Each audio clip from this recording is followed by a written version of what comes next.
Please welcome Lincoln Bottoms, daughter of Democratic gubernatorial nominee Keisha Lance Bottoms.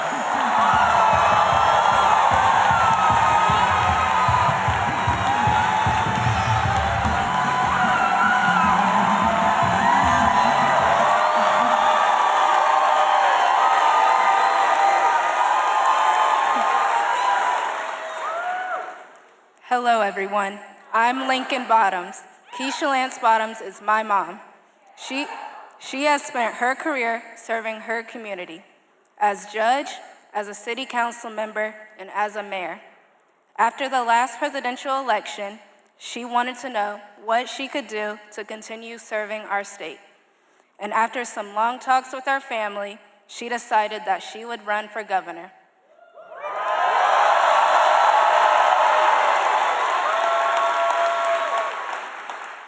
Since she announced her run, she's been traveling around the state.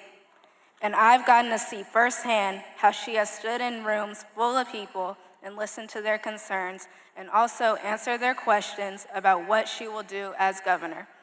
As governor, I know she wants to give every Georgian the opportunity to thrive. You all may know her from her time leading Atlanta, but I know her as my mom. She has some important jobs, but she's the best mom anyone could have.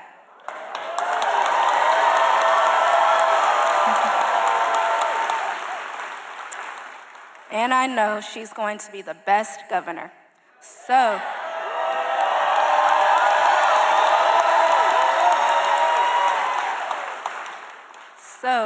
I'm excited to introduce her to you all. Please give a warm welcome to my mom and our next governor, Keisha Lance Bottoms.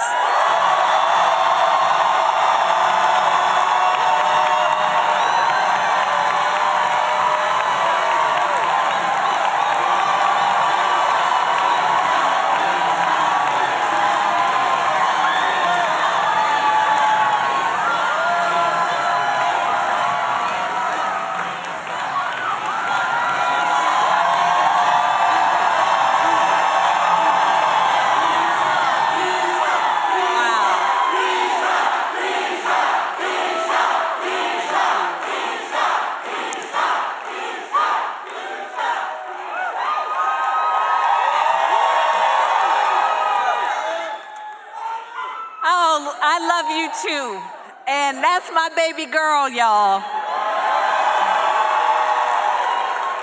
So proud of her. Hello, Georgia. It is great to be here with you as your Democratic nominee for governor.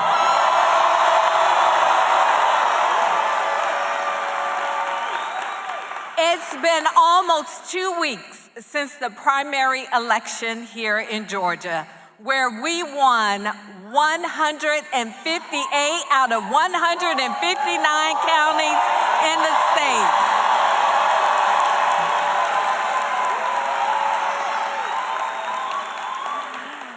And the one we lost was by 3 votes, y'all.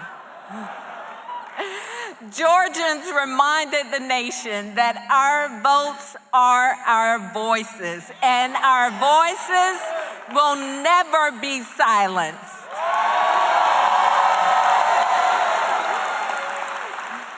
While Republicans have poured millions of dollars of their personal money into this campaign, outspending Democrats in the primary by tens of millions of dollars, we still outvoted Republicans.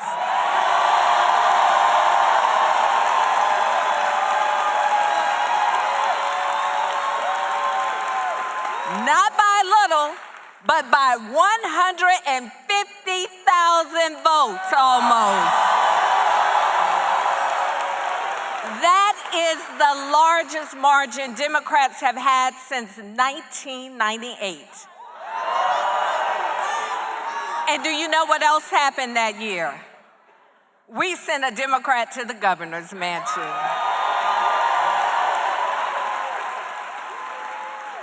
People across Georgia have made it clear we want to elect leaders who will fight for us. We will not remain silent as some elected leaders in our state refuse to expand Medicaid and forcing our hospitals and even some ICU units and birthing units to close.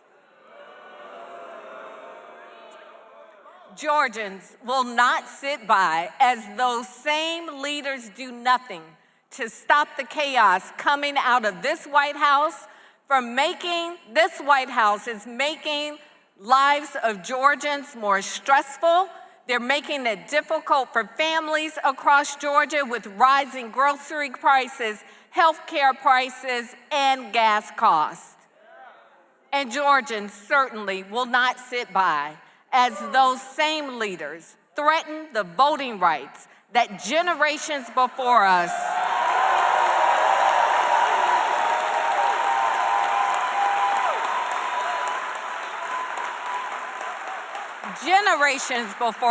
fought, bled, and even died for.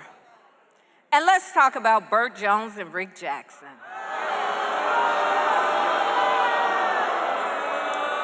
Now, I have been asked, who would I rather run against? The election denier who has the support of Donald Trump, or the billionaire who has spent nearly $100 million hoping to get the support of Donald Trump. They are one and the same. They don't care about what Georgians are going through. All they care about is making more money. And they don't even have the courage to speak up when Trump's policies are raising costs and threaten the jobs of Georgians across this state. They don't see Trump's reckless policies as a problem. They see them as a playbook. So while we may have to sit through another 2.5 weeks of their attacks on one another and even me, we already know we're running against Trump's Du Bois.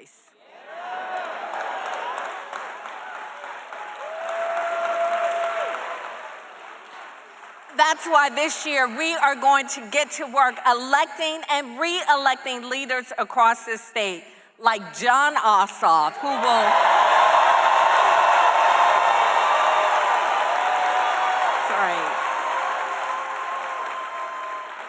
continue his fight for Georgia.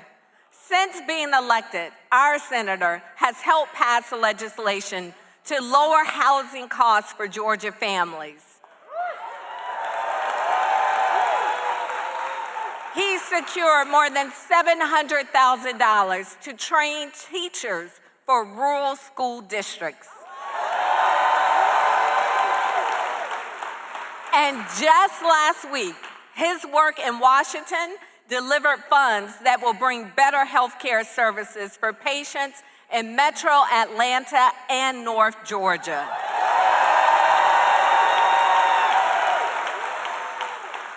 As your next governor, I look forward to working with Jon to deliver for people across Georgia.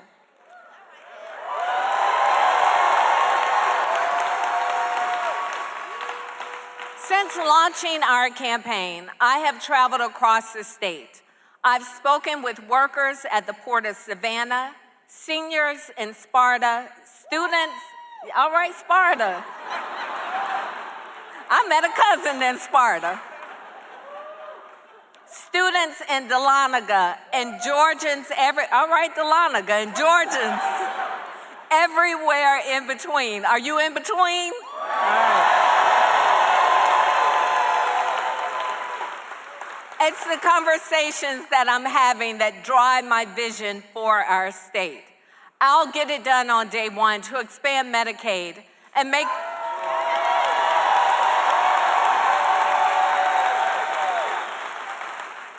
I'll make sure Georgians can access the health care coverage they deserve, including coverage for mental health care.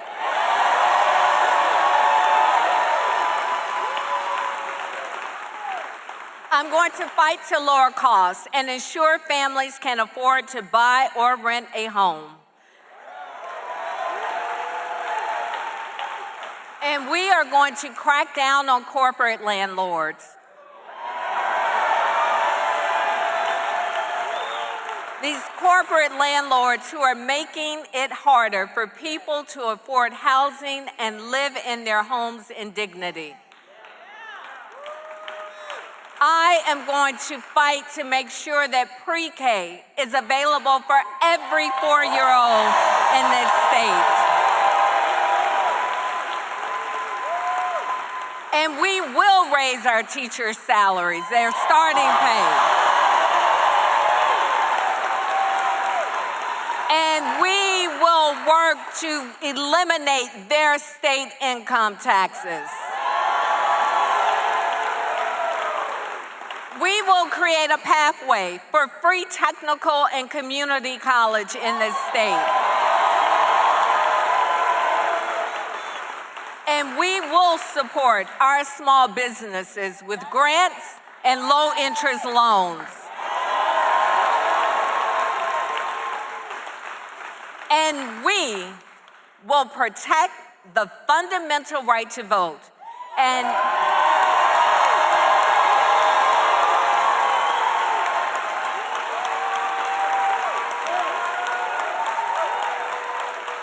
we will ensure that every voice in Georgia is heard. As at least a fifth-generation Georgian, words cannot begin to express just how grateful and honored I am that you have given me the opportunity to fight on your behalf.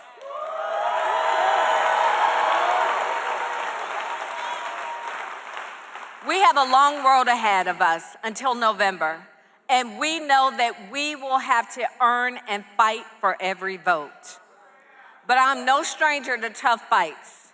I've stood up to bullies before, and I won.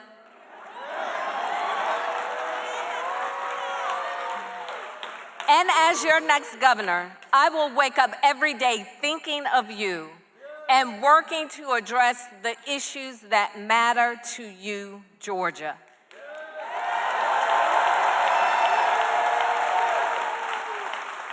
I will never be afraid to stand up for our families and our economy. I'm ready for the fight ahead, and I know that you are too.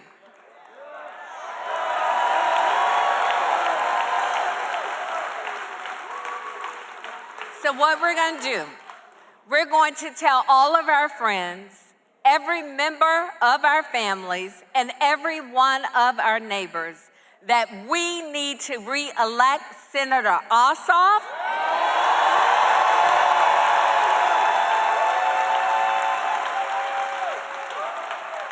We need to elect leaders like me. That's right. And we're going to vote from the top of the ballot to the bottom of the ballot to make sure we are electing leaders.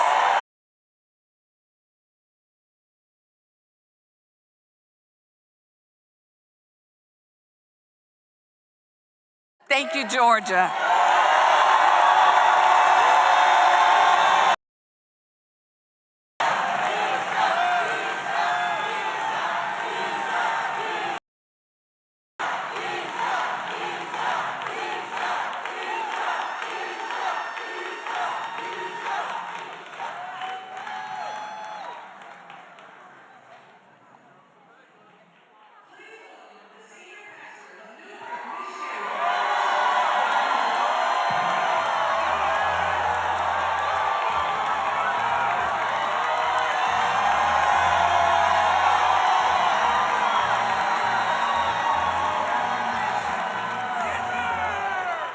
If you love Georgia, make some noise.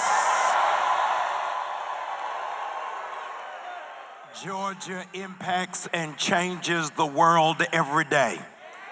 Look at your neighbor and say, that's what we do. Georgia changed the way the world drank, and that's why we brought them Coca-Cola. Georgia changed the way the world looked at TV. That's why we brought them CNN. Georgia changed how it is that we see community. That's why we brought Martin Luther King Jr.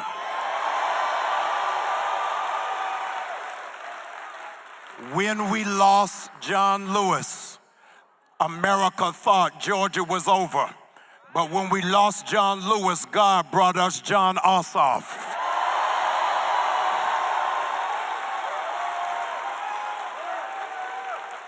Georgia is America's promise to do better. They've been gerrymandering our districts. They've been closing our polling places. They have been making it hard to vote, making it illegal for you to give out water, illegal for you to give out chairs, illegal for you to give out food. And guess what? We still showed up to the polls and outvoted them.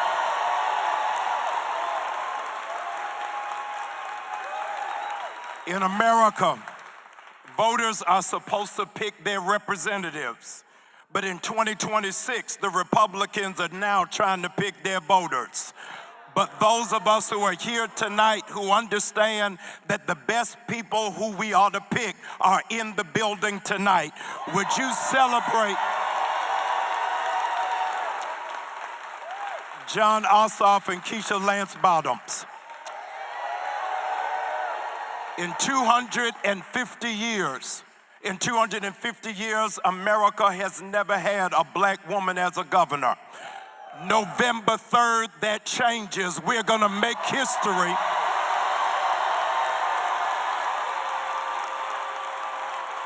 All of the women in this room who believe that women's rights matter, women's voices matter,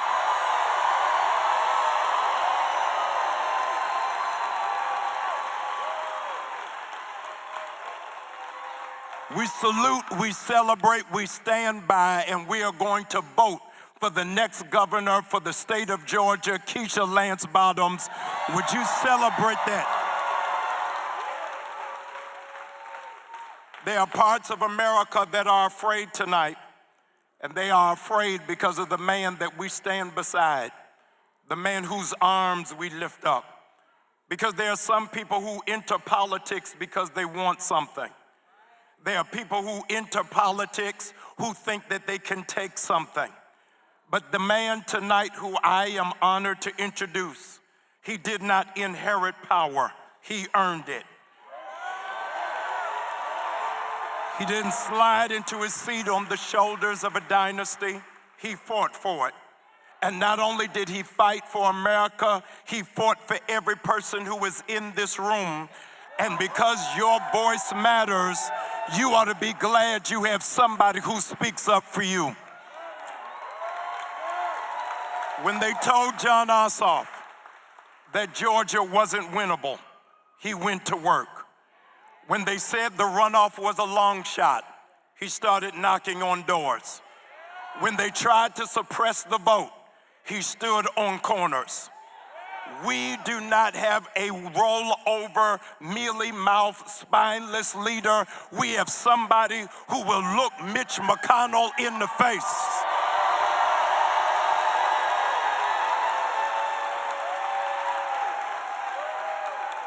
He co-authored legislation to protect voting rights. He stood up for the relief of student loans. I gotta pause right here. Anybody who's ever had student loans ought to make noise right there. He fought for health care access. He has been a relentless voice for the vulnerable when the powerful want to stay comfortable. We need him not just because Georgia needs him. We need him because America needs him.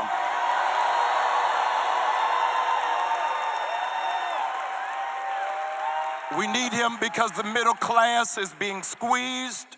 We need him because those who are in abject poverty have been forgotten. We need him because our children deserve a future. We need him because too many homes are being foreclosed. We need him because too many seniors have to figure out medication or groceries. We need him because too many billionaires are not paying their share in taxes. America is waiting to see, will Georgia do the right thing? And I believe on November 3rd, America is going to see what real patriotism looks like is right here in the state of Georgia. In the last election cycle, 1.9 million eligible people did not show up to vote. You have got to go and vote. You have to vote like your grandmother stood in line for hours just for this moment. You have to vote because innocent people found themselves on the other side of fire hoses and barking dogs. You have to vote because people were lynched from sycamore trees like strange fruit. You have to vote because Fannie Lou Hamer was sick and tired of being sick and tired. You have to vote because you understand that democracy by itself is not a spectator sport, but everybody has to participate. You have to vote because no matter what it is that they try to do in Washington, D.C., they have to, at the end of the day, catch the midnight train back to Georgia.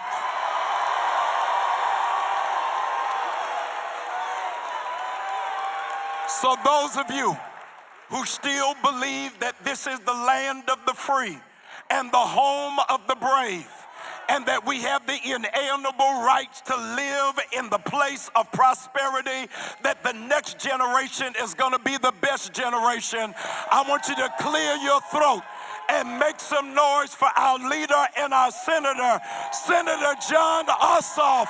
Let's celebrate him.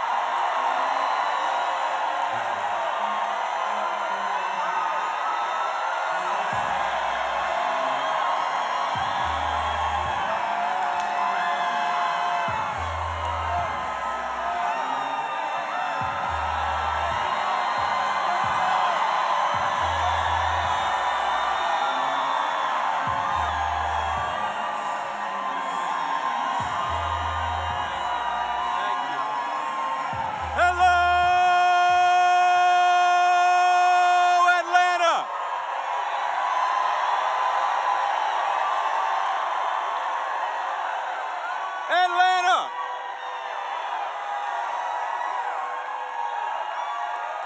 Atlanta, first at all, give it up again for my friend Dr. Jamal Bryant. Thank you, Pastor. Thank you, Pastor, for that warm introduction. Thank you for all you do for the state of Georgia. And Atlanta, let's hear it again for our next governor, Keisha Lance Bottoms.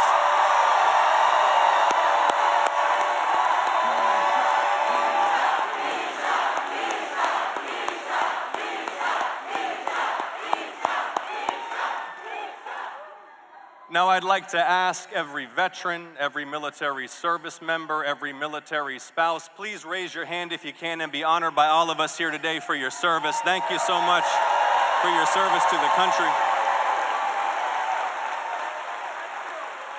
Thank you.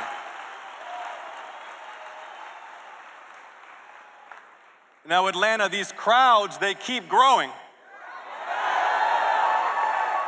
Something is happening in Georgia. Every backyard, every living room is full, and crowds like this leave no doubt that Georgia is ready to do our part again to save our republic. Are you ready to win, Atlanta?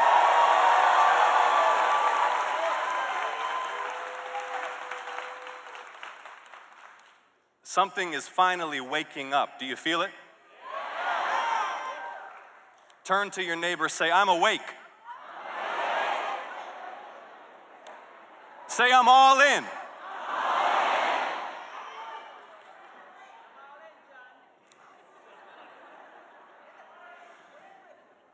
Now, many of you are here because you recognize the urgency of opposition to this unprecedented corruption and incompetence.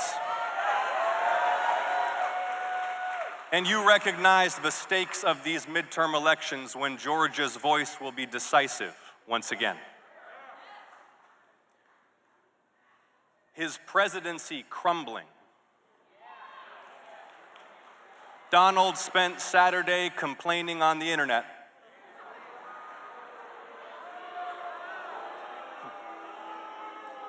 Listen to this. 6 hours, 52 posts. The president attacked the Pope. He posted his own face on Mount Rushmore and a made-up Trump Peace Prize. He announced 3 times America's back, and he assured an increasingly concerned public he's in excellent health.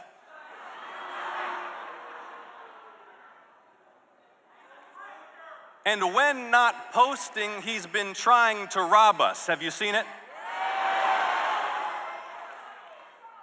He sued the US government he commands for $10 billion.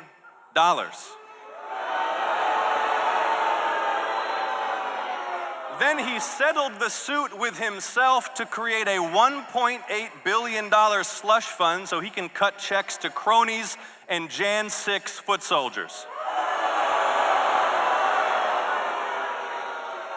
The same men who sacked the Capitol to seize the presidency for Donald Trump, who beat police officers with flagpoles, built a gallows on the Capitol lawn, and hunted the vice president to lynch him. Donald Trump's brown shirts. He pardoned them, and now he wants you to pay him.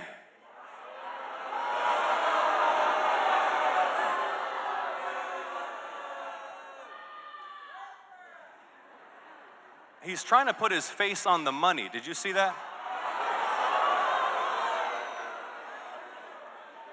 He's building a monument to himself. But see, Atlanta, he's doing these things now because no one will honor him when he's gone.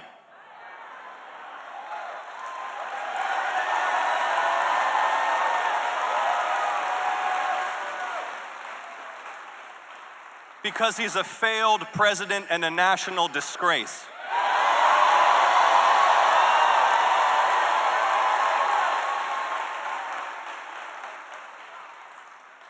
He promised to bring down prices on day one. Instead, prices are soaring. Ground beef's up 25% since Trump was sworn in. Coffee, 40%. The price of gas, 33%. Groceries, rent, health care, and the power bill hit their new all-time highs last month.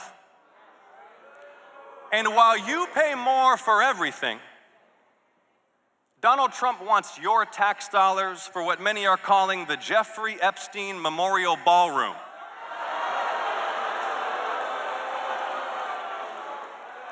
By the way, he forced out that Republican congressman, the one who made him release the Epstein files. Did you see that?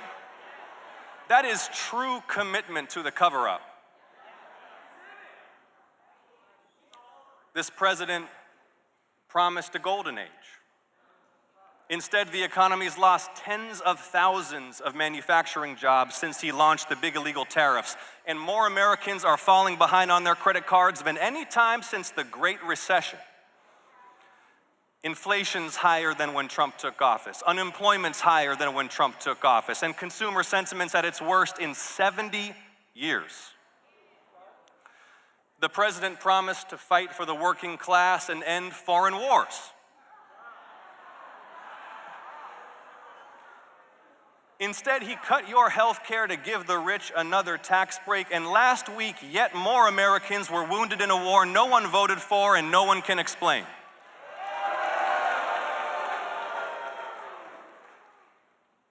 This war in Iran is the worst foreign policy blunder since Iraq. And just like the Iraq War, it's a war built on lies. Let's just update the record.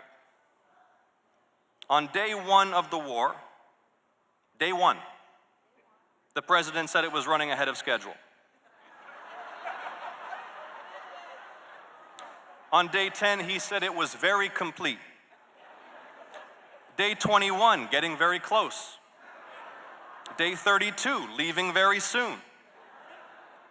On day 39, the President of the United States said a whole civilization will die tonight.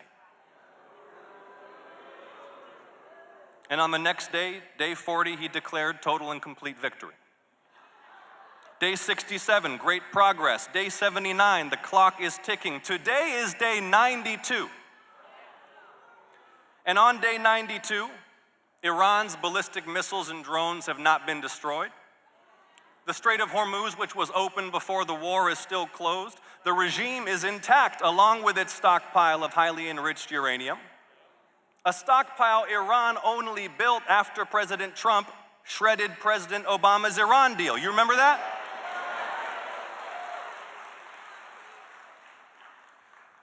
Just weeks into this war, they said they'd need $200 billion to fund it. Let me put that in perspective for you. $200 billion would fund a decade, 10 full years of nationwide universal pre-kindergarten.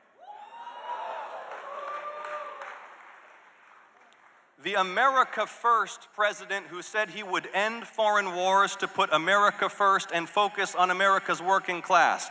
Instead, now he says, quote, "It's not possible for us to take care of daycare, Medicaid, or Medicare." Now he says all we can afford is war.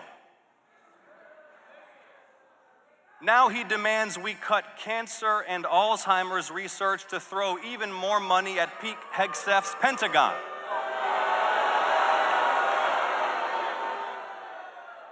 While the Financial Times reports, quote, Pete Hegseth's broker looked to buy defense fund before Iran attack.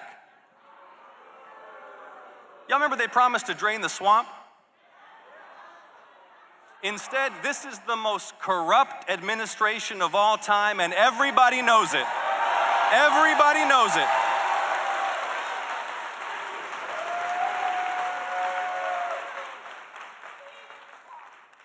While Americans pay more and get less, while our insurance premiums skyrocket and hospitals close down services, while American service members are wounded and killed in action, the First Family is raking in billions of dollars.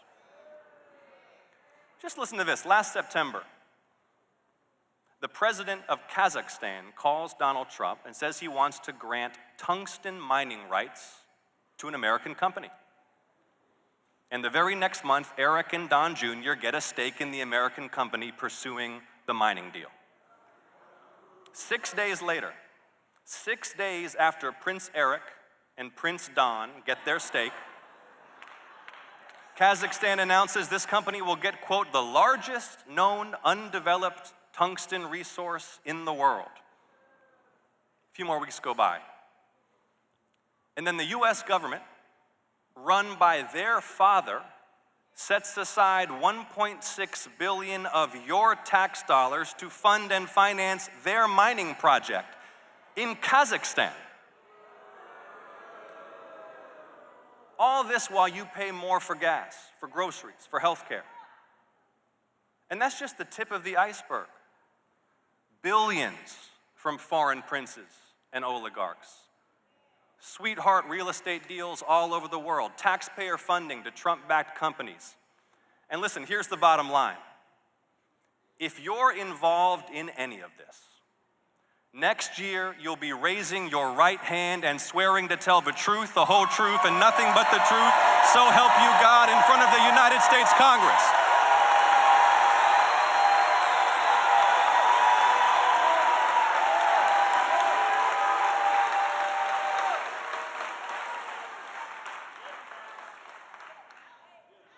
The Mar-a-Lago Mafia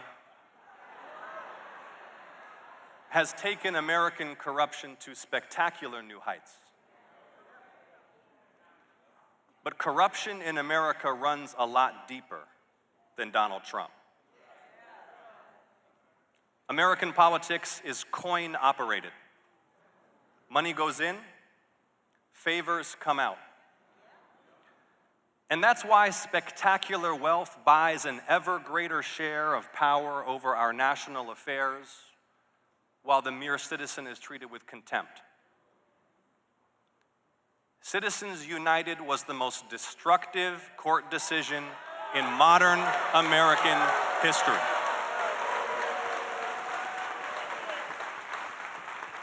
It's unleashed a flood of secret money, corporate money, billionaire money on both sides. Members of Congress live in fear of these super PACs. And that corruption is why insurance companies get away with denying your claim for a procedure you needed to save your life. It's why big tech is still allowed to spy on us and sell our lives to the highest bidder. It's why the ultra-rich get another tax break while you pay more for everything. Donald Trump's rise is a symptom of this deeper disease. And I suspect many of you are here because you recognize that our task is not just to contain his wickedness, but to cure the rot that gave rise to it.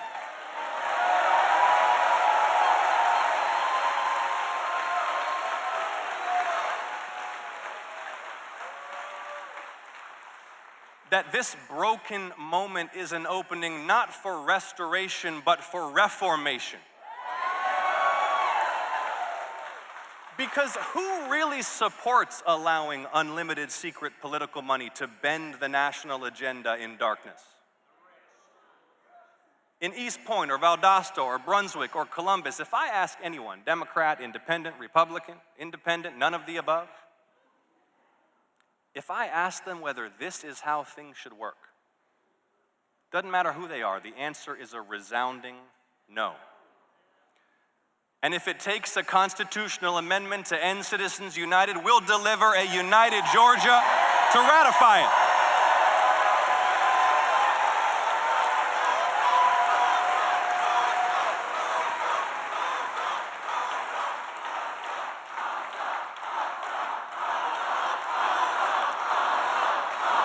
Now,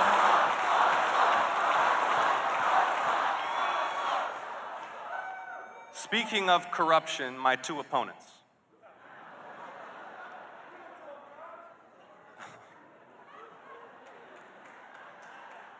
See, they tried to run Kemp, but he refused.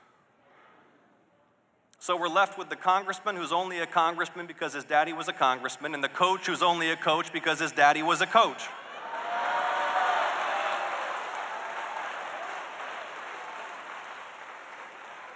And both already mired in scandal. The congressman under investigation for paying your tax dollars to his criminal staffer's girlfriend for apparently no work. While the coach's family got tens of millions of your tax dollars courtesy of Governor Kemp and then poured cash into the governor's PAC to prop up the coach's campaign. They should have to come out and answer questions about all of it right now. Right now.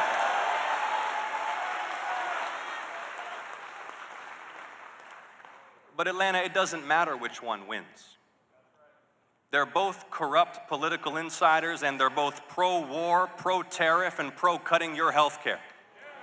They're both Trump puppets, and we'll beat either one of them in November.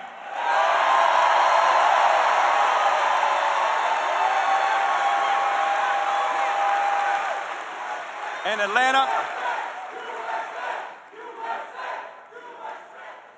Atlanta, we will win with a coalition that extends far beyond party lines. Because this campaign's not just for Democrats. It's for everyone who sees things spiraling out of our control, who longs for sanity and competence and sees the same old politics failing. Everywhere across our state, people tell me they're desperate for change and desperate for new ideas. The young couple expecting their first child who wonder how they'll afford a crib and a stroller, let alone a first home. And their health insurance just went up $1,000 a month. The student working through college who still needs food stamps to make rent, whose conscience can't stand their tax dollars being used to lock up immigrant children at home or to kill innocent children abroad.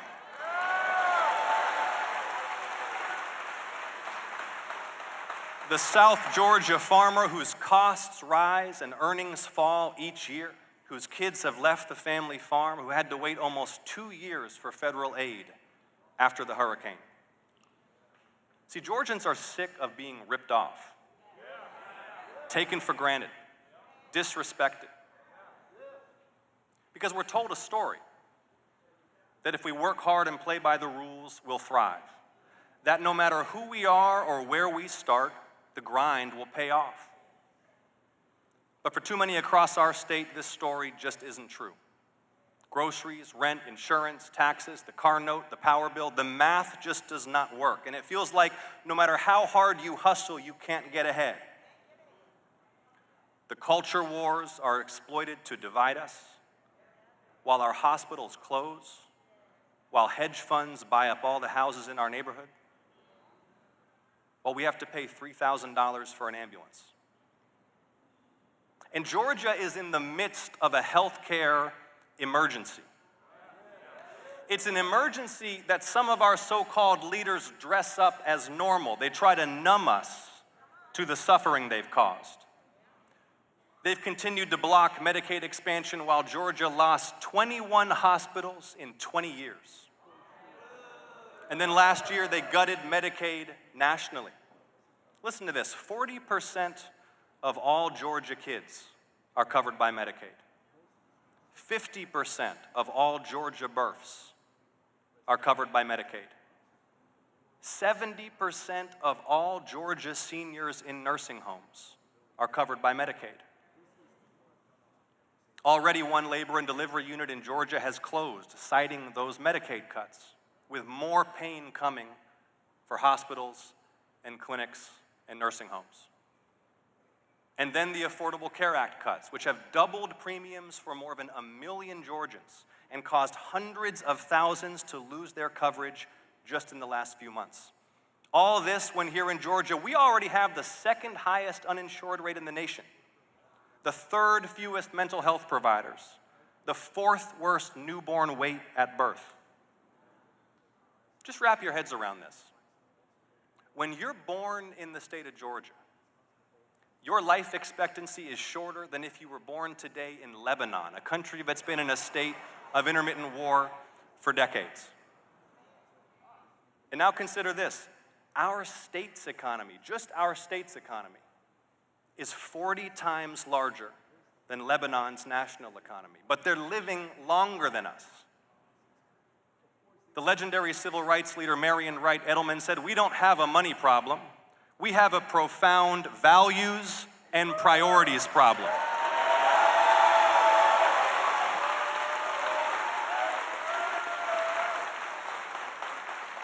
Because see, this isn't just the way it is or the way it has to be. All this needless death and suffering and misery is a choice.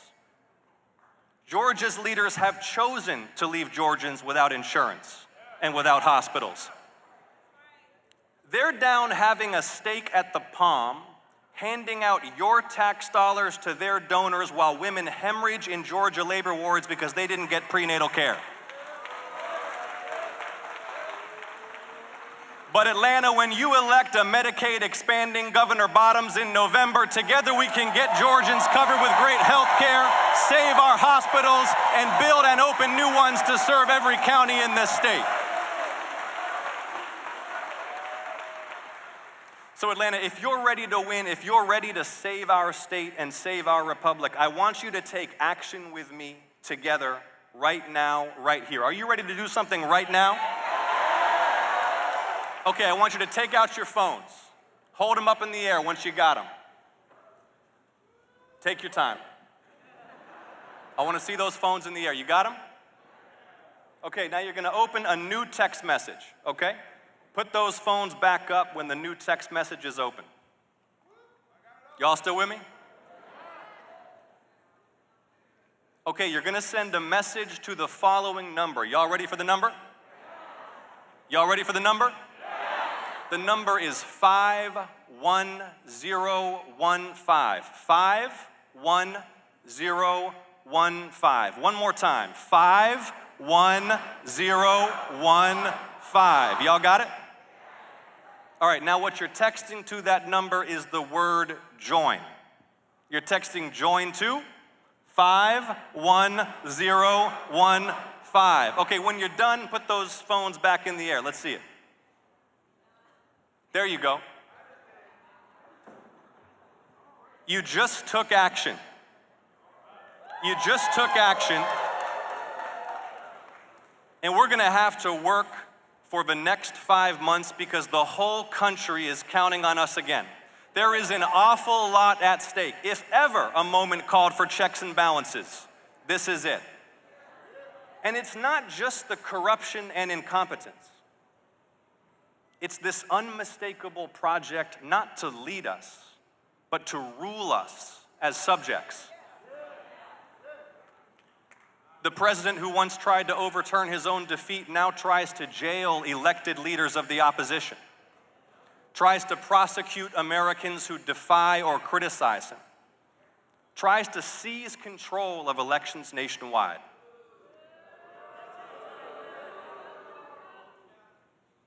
Freedom is rare. Stretching back beyond the horizon of recorded history, most humans who have ever lived have lived at the mercy of lords and masters and kings. But we're a nation founded on the rejection of kingdom.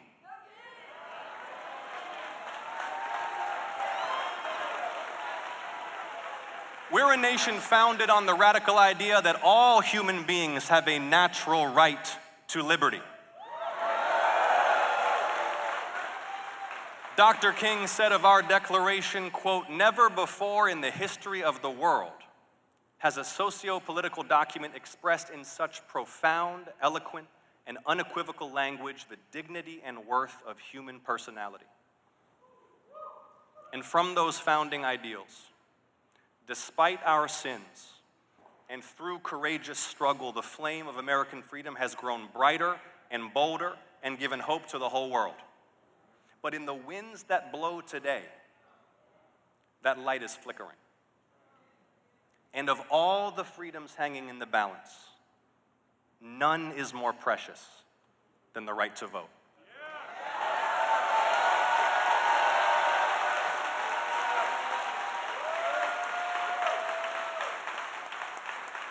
We see the Voting Rights Act eviscerated, and then like clockwork, as if they'd been lying in wait 61 years since the moment the ink dried from President Johnson's pen. The president's allies set out to remove black elected officials, not by defeating them at the polls, but by manipulating maps to dilute minority power. Do you all see it? The Fulton County raid, the executive order attacking voting, the MAGA loyalists on our state election board, they've made their plans very clear. But Georgia Democrats are prepared to answer with a mobilization so massive and a defense of voting rights so fierce that no plot against the franchise will foil the will of the people.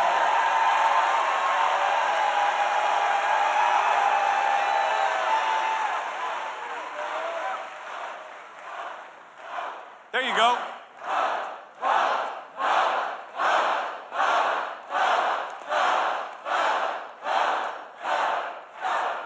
Because Atlanta, how foolish of them to come to the cradle of the civil rights movement to spread those lies and seize those ballots. How foolish to launch an attack on voting rights here at the political and spiritual center of the very black history they seek to erase.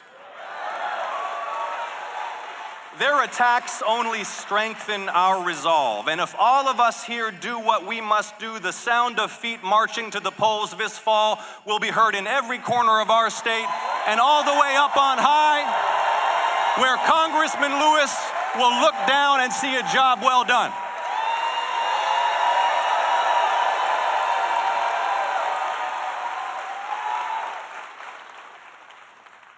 We stand here together in Congressman Lewis' district. And I promise you, his spirit is with us in this place right now.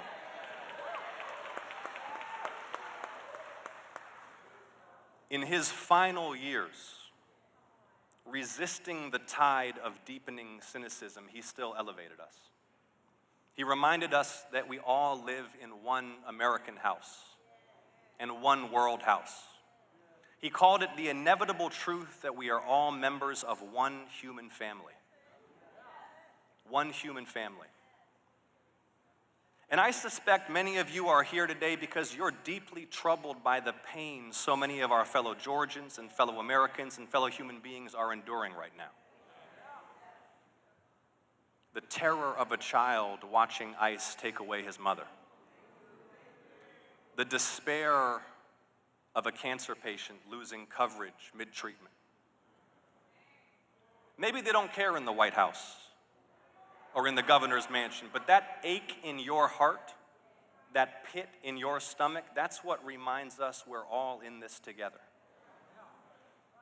That we're not just one United States, we're one united people. E pluribus unum, out of many, one.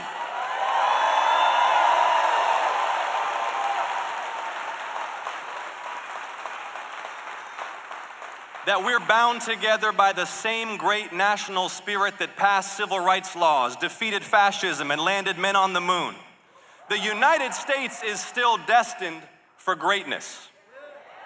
But only united will we meet the challenges and seize the opportunities of our time to guarantee great health care for every American, to unleash an affordable housing boom and save our family farms, to harness new technologies for the good of the many and not the few, to make America the world leader on human rights, and return nations to the path of peaceful coexistence. And see, this is what small men like Donald Trump and J.D. Vance and Stephen Miller will never understand. That our national greatness flows not through our blood or our genes, but through our ideas.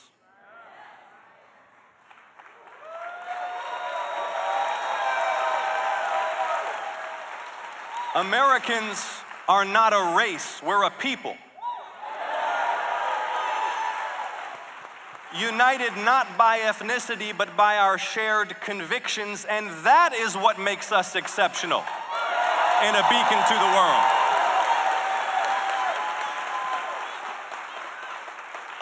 How amazing is it that the most powerful nation on earth proclaims as its core values that all are created equal, with inalienable rights to life, liberty, and the pursuit of happiness, no matter how humble our beginnings, no matter our ancestry, no matter when we arrived on these shores. In Atlanta, a wave is building. The kind of wave that comes once a generation, when people have been pushed too far and they decide all at once, all together, that enough is enough.